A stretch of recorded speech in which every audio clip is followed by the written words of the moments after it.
Amén. Muchas gracias, hermano Panchito, y muchas gracias a todos por compartir lo que el Señor está haciendo en sus vidas. Es un gusto, un privilegio el escucharnos.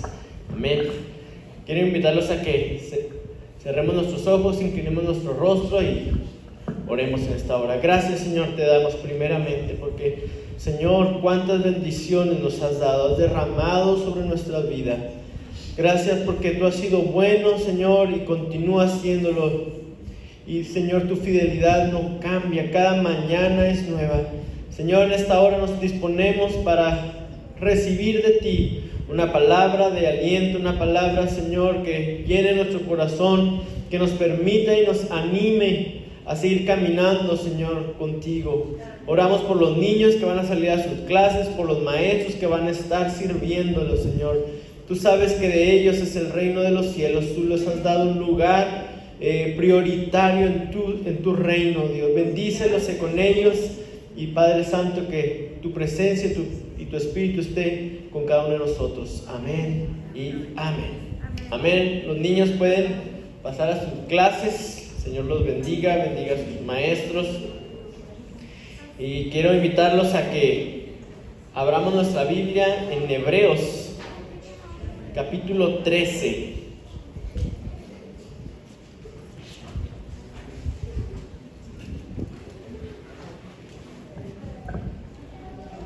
Amén. Y estaba yo meditando acerca de la alabanza y cómo nosotros nos relacionamos con Dios a través de algo tan hermoso y tan precioso como lo es la música. Y para mí es un gusto hacer música, poder tocar un instrumento, trabajar, me da la oportunidad de trabajar de una manera donde toco un instrumento en una institución que me permite hacer eso que tanto me gusta. No deja de ser un trabajo, ¿verdad? Y a veces se vuelve pesado y cansado, pero estaba yo meditando acerca de cómo nosotros nos relacionamos con Dios a través de la música y puesto así de una manera muy resumida, muchas veces venimos a la iglesia y tenemos así como ya bien marcadito todo, ¿verdad? Cantamos y luego escuchamos algo acerca de la palabra de Dios y ese es nuestro culto, esa es nuestra reunión. Y para mucha gente eso es toda la interacción que tienen con el Señor. Pero yo estaba meditando acerca de la alabanza y cómo ha ido cambiando. Y vamos a escudriñar un poquito acerca de todo esto, de la manera como el Señor fue llamando a los hombres que lo buscaban a relacionarse con Él. Y aquí en Hebreos 13, versículo 15, dice: así que ofrezcamos siempre a Dios por medio de Él sacrificio de alabanza, es decir, fruto de labios que confiesan su nombre. Nos está diciendo aquí el escritor, ¿verdad? Que por medio de Jesucristo, Él es la persona central de la cual Él está hablando. Por eso dice por medio de Él un sacrificio de alabanza. Y cuando pudiéramos decir que tenemos dudas acerca de qué se refiere con el sacrificio de alabanza, es muy específico y dice, es decir, fruto de labios, algo que sale de nuestra boca, algo que usted y yo podemos pronunciar.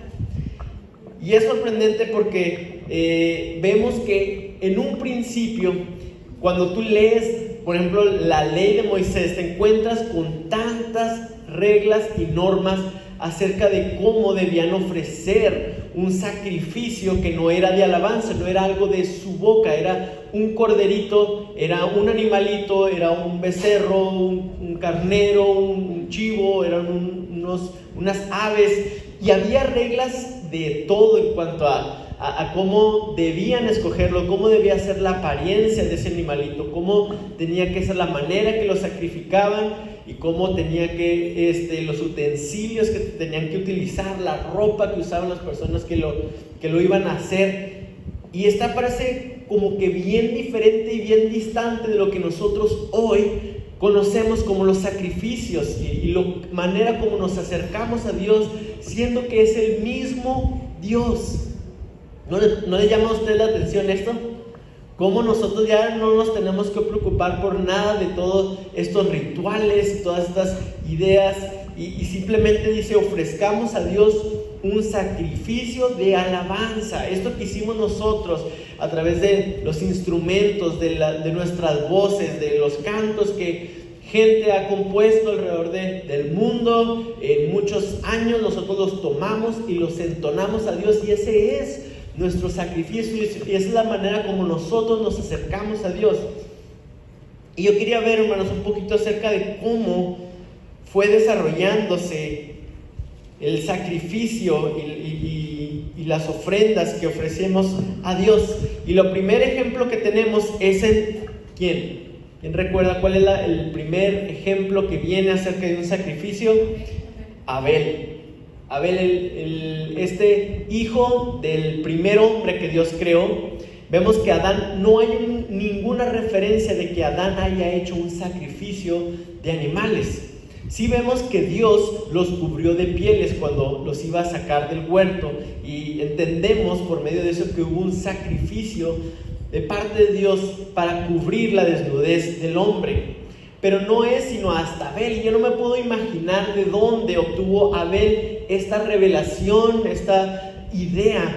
Dice que Abel se dedicaba a cuidar ovejas. O sea, era su oficio, era su forma de vida, lo que él hacía todos los días, era la manera como él se ganaba la vida o obtenía su alimento, era su manera de vivir. Pero dice que escogió lo mejor para sacrificarlo al Señor. Andando el tiempo, dice así nomás, así como andando el tiempo, escoge lo mejor, de algo que él ya hacía, de algo que él ya practicaba, de algo que él conocía. Él simplemente escogió lo mejor y se lo ofreció a Dios. Y dice que Dios lo vio con agrado. Y su hermano Caín, ¿verdad? Dice que él también ofreció algo de lo que se dedicaba y lo que hacía, pero como que el agrado de Dios se fue sobre este sacrificio de un animalito, de algo que es lo mejor. Y hay muchas interpretaciones y hay mucho que podemos hablar. No es mi intención tomar cada uno de estos ejemplos y explorar qué es lo que nosotros podemos aprender. Pero sí es interesante que Abel dice que escogió lo mejor. Y de Caín no hace ese pequeño comentario, y ahí hay una diferencia en la respuesta de parte de Dios. Más adelante, hermanos, encontramos otro hombre haciendo un sacrificio, a Noé.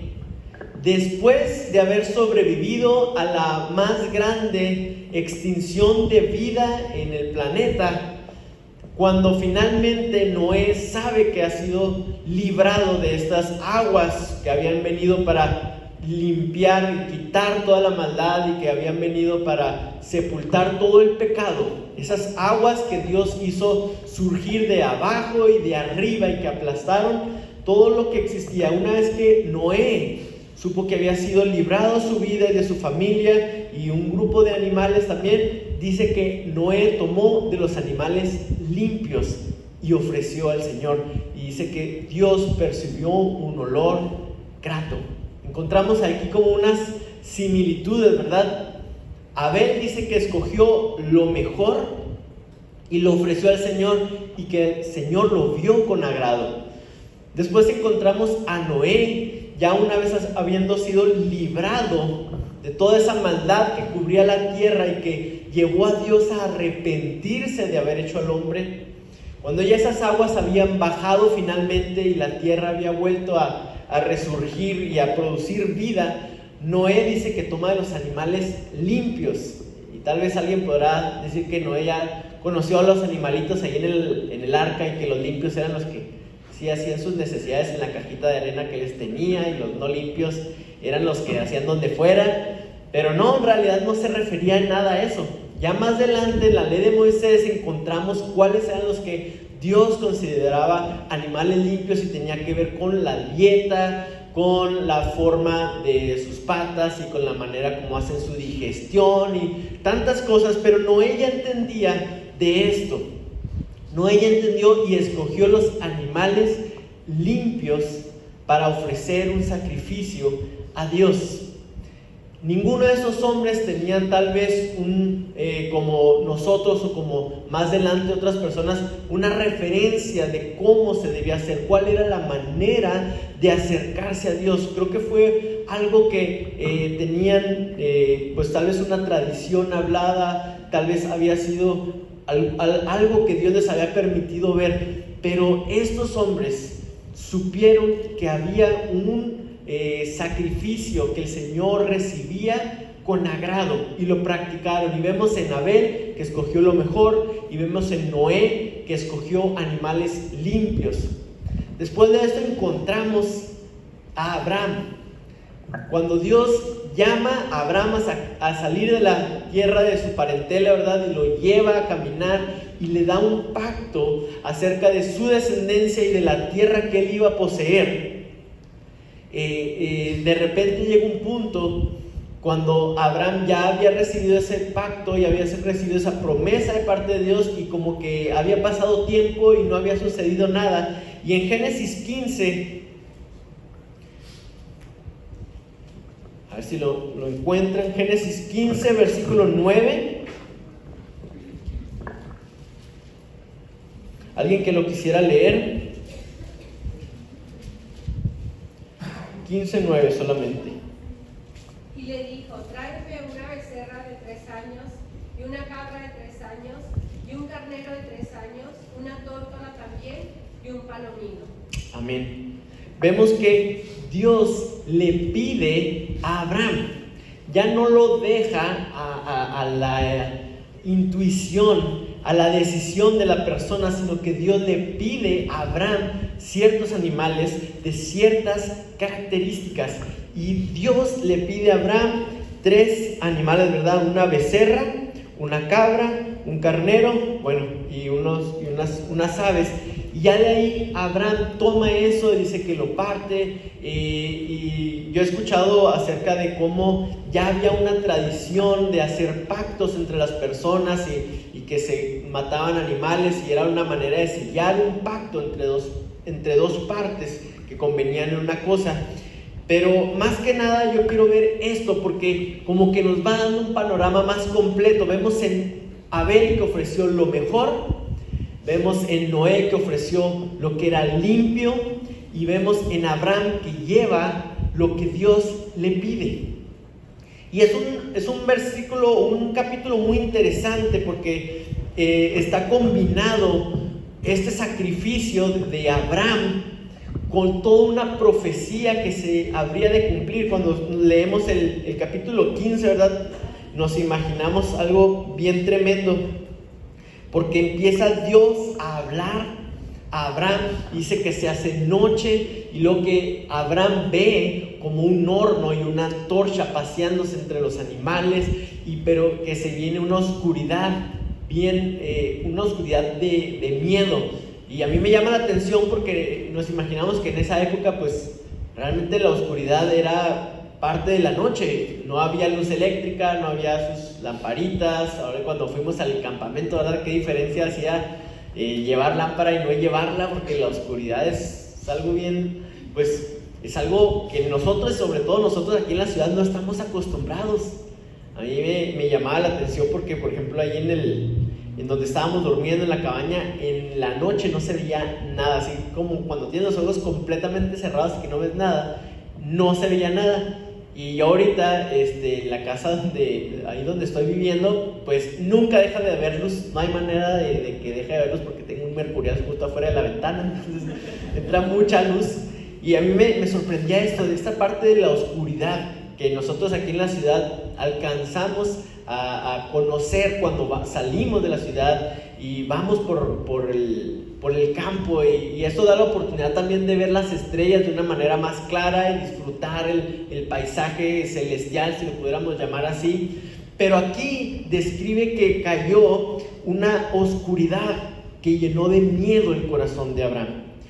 Y Dios le revela lo que significaba o lo que estaba sucediendo, lo que iba a suceder, más bien porque le estaba dando una promesa de que iba a tener una descendencia grande, pero inmediatamente ahí también le estaba diciendo que iban a sufrir esclavitud, que iban a ser llevados a una nación donde iban a sufrir esclavitud. Y Abraham, de cierta manera, pudo experimentar el dolor, la aflicción, el miedo que sus descendientes iban a pasar en la tierra de Egipto por medio de una oscuridad muy fuerte.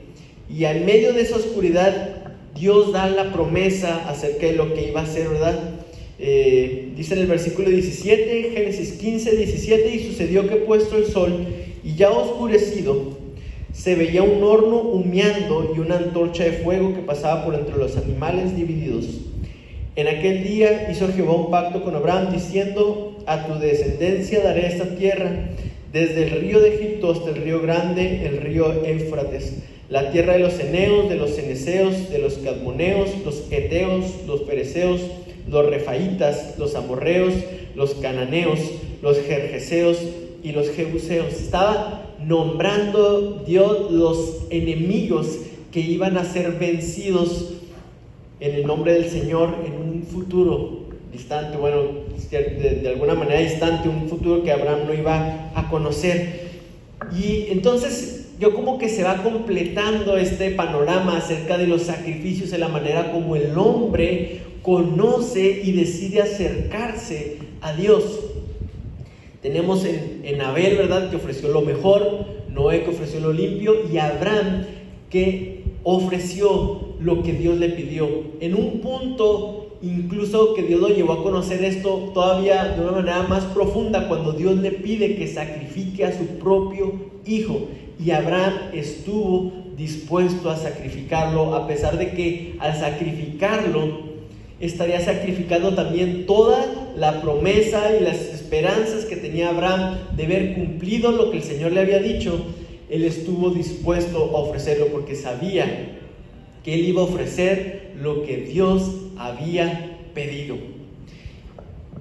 Más adelante, hermanos, encontramos la primera referencia que veo yo acerca del cantar. ¿Y por qué? Porque vemos a estos hombres y ninguno se menciona que cantaran, que estuvieran haciendo música, cuando es probable que ya existiera la tradición musical, que ya existiera la música en las fiestas, en las reuniones, pero ninguno de ellos había experimentado o había utilizado la música para alabar a Dios, para dirigirse a Dios. Siempre había sido por medio de estos sacrificios. Había sido muy claro la manera en cómo lo hacían, que tenían un altar de piedra, leña para que ardiera, el sacrificio encima y el fuego que iba a consumir todo. Y esta era la manera como ellos conocían de poder acercarse y ofrecer algo a Dios, o sea, poder darle a Dios, pues ofrecerle, ¿verdad?, algo. Y a mí me llama la atención, por ejemplo, desde Adán, hermanos, cómo dice que cuando se divide, ¿verdad?, Abel muere, Caín, su descendencia le empieza a nombrar, y sorprendentemente en la descendencia de Caín aparece el que llama a la Biblia como el padre de todos los que tocan instrumentos, Tubal Caín, y es la persona que dice así, padre de todos los que tocan flauta y como un tambor. Entonces, como que la música se fue por un lado, y después Adán y Eva tienen otro hijo que se llama Set, y por medio de él dice que los hombres empezaron a invocar a Dios. Entonces, como que se había separado un poquito esta parte de la música y la adoración o la invocación de Dios. Pero en Moisés, hermanos, encontramos algo que a mí me llama mucho la atención. Cuando en Génesis, en Éxodo, finalmente son liberados de los egipcios después del Mar Rojo, y cuando el Mar Rojo finalmente cubre por completo a los enemigos del pueblo de Dios y son liberados, ¿qué es lo que sucede? No sé cuántos lo recuerdan. En Éxodo 15 encontramos eso ahí. Alabanza. Cuando había sido muchas veces una manera de santificar, de conmemorar, siempre haciendo un altar de piedras, ofreciendo un sacrificio después de la liberación, después de un encuentro con Dios en la vida de Jacob, de Isaac. Cuando son liberados, Moisés no dice que haya hecho un altar de piedra, que haya traído un sacrificio. Dice que entonces cantó Moisés y los hijos de Israel este cántico a Jehová y dijeron, y empieza, ¿verdad? Cantaré yo a Jehová porque se ha magnificado grandemente, ha echado el mar al caballo y al jinete, y empieza a describir lo que el Señor había hecho y cómo los había liberado. Incluso dice en el versículo 20, y María, la profetisa, hermana de Aarón, tomó un pandero en su mano y todas las mujeres salieron en pos de ella con panderos y danzas. Y María le respondía, cantad a Jehová, porque en extremo se ha engrandecido, ha echado en el mar al caballo y al jinete. Y tenemos aquí una imagen, ¿verdad?, de el primer como reunión de alabanza y adoración. Ahí veíamos a los israelitas, como tal vez podríamos imaginarnos a muchas iglesias cantando y danzando y alabando a Dios por medio de los cantos, de este canto en particular que alababa al Señor y lo exaltaba por lo que Él había hecho en esa liberación tan grande.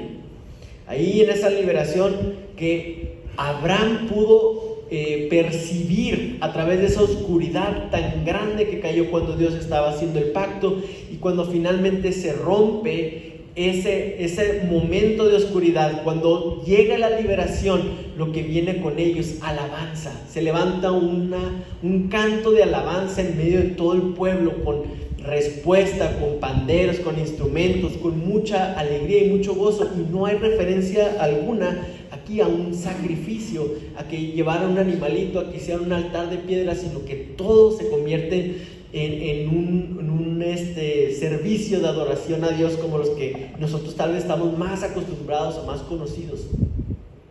Pero después de eso viene la ley de Moisés, en donde no se menciona nada acerca de la música en cuanto a la adoración a Dios.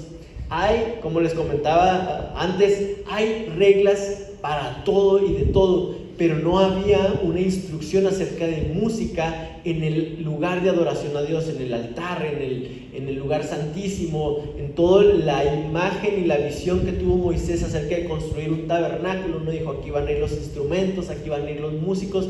No había eso, no está escrito en la Biblia. No viene descrito eso en la Biblia, pero llegamos a David. Y lo sorprendente a mí de David, hermanos, es que vemos que la música fue algo que él aprendió no en el templo, no en el palacio, sino que él aprendió a tocar y a ministrar a Dios en los campos de Belén, cuando él estaba solo, cuando en la intimidad buscaba a Dios y se encontraba con el Señor ahí estando cuidando esas ovejas. Es que David entendió el poder de la música y la adoración. No era algo completamente desconocido, ¿verdad? Yo estoy seguro que algún estudioso de la religión y historiador del pueblo judío a lo mejor encuentra que sí había indicios de música, pero la Biblia no lo menciona. Moisés no menciona la Biblia como parte de los sacrificios y como parte de la relación con Dios. Y pues bueno, vemos así como que, ¿por qué tantas leyes? Simplemente yo pensaba que en un principio Dios se había relacionado con hombres, con una familia, con una persona, y a partir de que libera al pueblo de Israel, ahora se va a relacionar con un pueblo. Eso es algo nuevo. Entonces ya no está tan claro decidir qué es lo mejor, qué es lo limpio y qué es lo que Dios pide. Y hubo que escribir bastantes reglas y normas acerca de lo que Dios estaba diciendo y que era lo que debíamos ofrecer. Y en todo eso no se incluyó la música, ¿verdad? No se incluyó que iban a tener los sacerdotes esto, y va a estar un músico allí tocando todo el tiempo, y va a estar tocando esto y una partitura o el canto de tal persona. Llegamos hasta David, hermanos, y me llama la atención.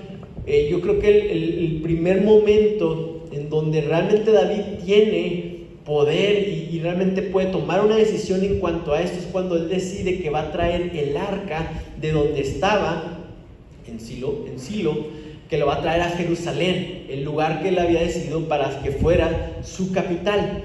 Entonces él decide que va a traer el arca y hay 2 intentos de David, ¿verdad? No sé cuántos recuerdan esa parte de la historia. Hay 2 intentos de David de traer el arca.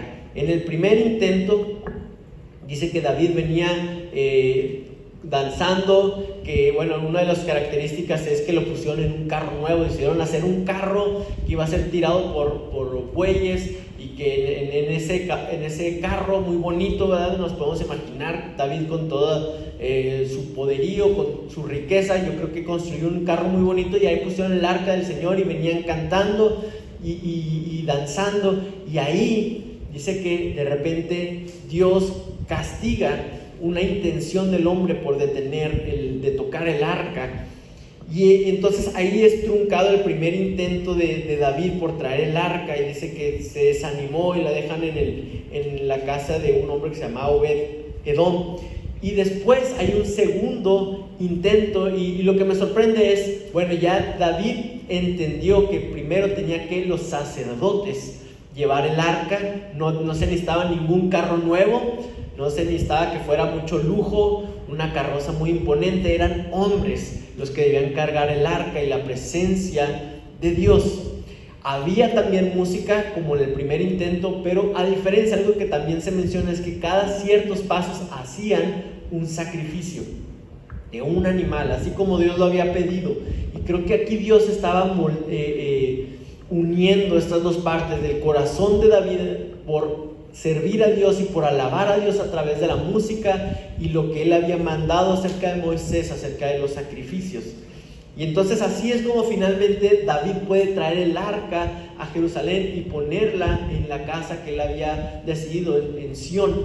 Y aunque tenían la idea de en un futuro construir un templo que reflejara la gloria de Dios y que pudiera dar testimonio a las naciones vecinas de la grandeza de Dios, David instituyó músicos y cantores que estuvieran todo el día alabando y glorificando a Dios en su presencia. Y pues ahí vemos cómo David institucionaliza la música y la adoración, y había un rol, y se me hace muy interesante que era por familias, y que el padre estaba a cargo y que los hijos tocaban los instrumentos, y estas familias fueron llamadas. Yo creo que se dedicaban completamente a esto, estaban ahí tocando en la mañana, en la tarde, en la noche, y luego les tocaba a los otros, iban y descansaban y regresaban, y había tantos himnos y salmos que fueron compuestos precisamente para adorar a Dios. Y cuando leemos los salmos, hermanos, encontramos también que hay más referencias a cantar y alabar a Dios por medio de la adoración y de la música que referencias a los sacrificios. Entonces ahí ya empezamos también a ver que la música definitivamente empieza a tomar un papel más preponderante, más importante en la adoración a Dios de lo que viene siendo los sacrificios, para después llegar a Jesús.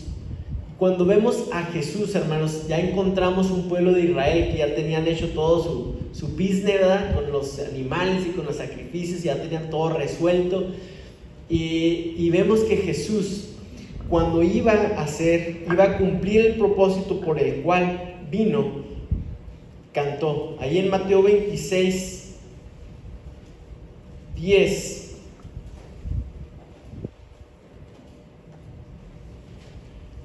Mateo 26, 30. Dice: y cuando hubieron cantado el himno, salieron al monte de los olivos. Una de las últimas cosas que hizo Jesús en compañía, en unión con sus discípulos, fue cantar. Y a mí me sorprende cómo vemos la importancia que Dios les dio. Fue algo que pudieron haber brincado, fue algo que pudieron no haber hecho, pero ahí quedó registrado que se juntaron y cantaron el himno. Y así cuando dice el himno, pues nos da a entender como que había un himno que se cantaba muy probablemente en esta fiesta, que era una tradición cantarlo, pero Jesús decidió honrar esa parte de la tradición y canta un himno justo antes de ir a dar su vida. El Cordero de Dios que había sido preparado, Él era lo que el Señor había pedido. Y esto de la música, hermanos, y esto del cantar tiene tanta poder. A mí me sorprende mucho también no sé cuántos han leído ya los libros estos de C.S. Lewis de Narnia. Hicieron un par de películas, pero en realidad son 7 libros. Y en el 6º libro, bueno, lo escribió así en ese orden, viene la historia de la creación de todo este mundo fantasioso que C.S. Lewis llamaba como Narnia, que es una alegoría muy hermosa de Dios y cómo este león Aslan es Jesús. Y bueno, es muy muy buenos libros. Yo realmente se los recomiendo a todos que los puedan leer. Fueron escritos pensando en niños, pero realmente cualquiera que los lea los va a disfrutar muchísimo. Y C.S. Lewis pone que la creación de Narnia fue a través de la música. Y ahí la historia cuenta que los niños, hay unos niños que viajan y llegan a donde no hay nada. Dicen, no había nada, era como una noche, no había nada. Pero de repente empieza a sonar una música y la música empieza a crear cosas. Y de la música empieza a haber una respuesta. El cantante, dice así nomás, el cantante lanza su canto y empieza a responder ese canto las estrellas, y luego las estrellas también empiezan a cantar, y de ahí empieza ese canto a crecer y empiezan a surgir más cosas. Y pues a mí se me hizo bien especial cómo tenían esta visión. De hecho, también el escritor del Señor de los Anillos, cuando menciona ahí uno de sus muchos libros, eso sí es una enciclopedia todo lo que escribió el Señor acerca de toda esta fantasía y toda esta historia que escribió, pero cuando describe la creación del mundo es a través de música también. Entonces C.S. Lewis y J.R.R. Tolkien entendían algo que nosotros necesitamos recordar, que es el poder que hay en la música, en el canto. Los dos describen la creación por medio del canto que emana de la presencia de Dios y que después es respondido por la creación que va surgiendo. Y ahí es donde yo veo, hermanos, la importancia de que nosotros cantemos. Lo relevante que es que nosotros abramos nuestra boca y podamos cantar. ¿Y qué es lo que cantamos? Lo que cantamos, hermanos, es de la liberación que hemos recibido por medio de Cristo Jesús. Cristo Jesús fue el Cordero de Dios. Él fue lo mejor. Así como Abel escogió lo mejor, él era lo mejor. Y así como Noé escogió lo más limpio, él era el más limpio. Y así como Abraham decidió sacrificar lo que Dios había pedido, Jesús era justo lo que Dios había pedido, y por medio de su sacrificio es que nosotros tenemos esa liberación. Y es que abrió el mar, y en ese mismo mar que por un tiempo ese mar de nuestros pecados que nos separaba de lo que Dios nos había llamado, en ese mismo mar Él sepultó todo nuestro pecado y nuestra maldad, y ahí quedó todo lo que nos separaba de Dios, quedó vencido para siempre. Y al surgir nosotros en esa liberación, nuestra respuesta es el cántico, nuestra respuesta es la música, el poder expresar por medio del canto lo que el Señor ha hecho. Y en Hebreos, hermanos, precisamente todo en Hebreos, por ejemplo en el versículo 8 de Hebreos 10, si me acompañan ahí, Hebreos 10, 8 dice: diciendo primero, sacrificio y ofrenda y holocaustos y expiaciones por el pecado no quisiste ni te agradaron, las cuales se ofrecen según la ley. Y diciendo luego, he aquí que vengo, oh Dios, para hacer tu voluntad, quita lo primero para establecer esto último. En esa voluntad somos santificados mediante la ofrenda del cuerpo de Jesucristo, hecha una vez para siempre. Y ciertamente todo sacerdote está día tras día ministrando y ofreciendo muchas veces los mismos sacrificios que nunca pueden quitar los pecados. Pero Cristo, habiendo ofrecido una vez para siempre un solo sacrificio por los pecados, se ha sentado a la diestra de Dios.